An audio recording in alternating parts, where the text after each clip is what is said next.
Ici, l'arbre ne cache pas la forêt, mais il fait le paysage.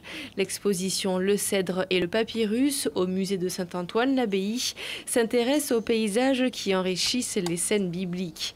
L'arbre suprême, l'arbre de la vie et de la croix, comme décor, comme source d'inspiration durant des siècles pour les peintres, sculpteurs et enlumineurs. Le texte sacré est souvent et sera durablement associé d'images.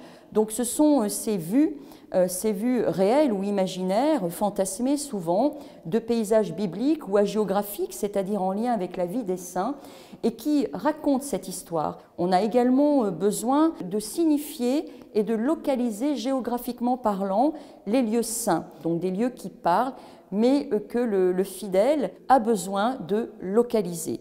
Les paysages bibliques font référence à l'Ancien et au Nouveau Testament, mais aussi à l'Apocalypse de Jean. Survient alors des tensions dans les œuvres entre fantasmes, réalité géographique et conventions culturelles. Qui mieux que les maîtres flamands pour exprimer le sentiment de la nature, sentiment qui va se développer à partir du XVe siècle, mais que l'on doit avant toute chose à Pétrarque au XIVe.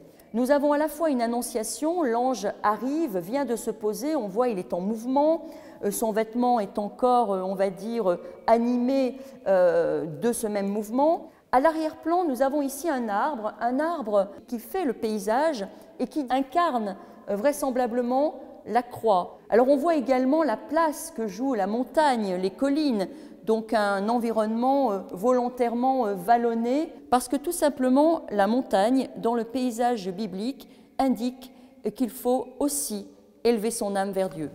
Arbustes, figuiers, amandiers, pommiers, vignes, la nature sacrée se doit d'être harmonieuse et ordonnée, notamment dans toutes les peintures représentant des jardins du paradis.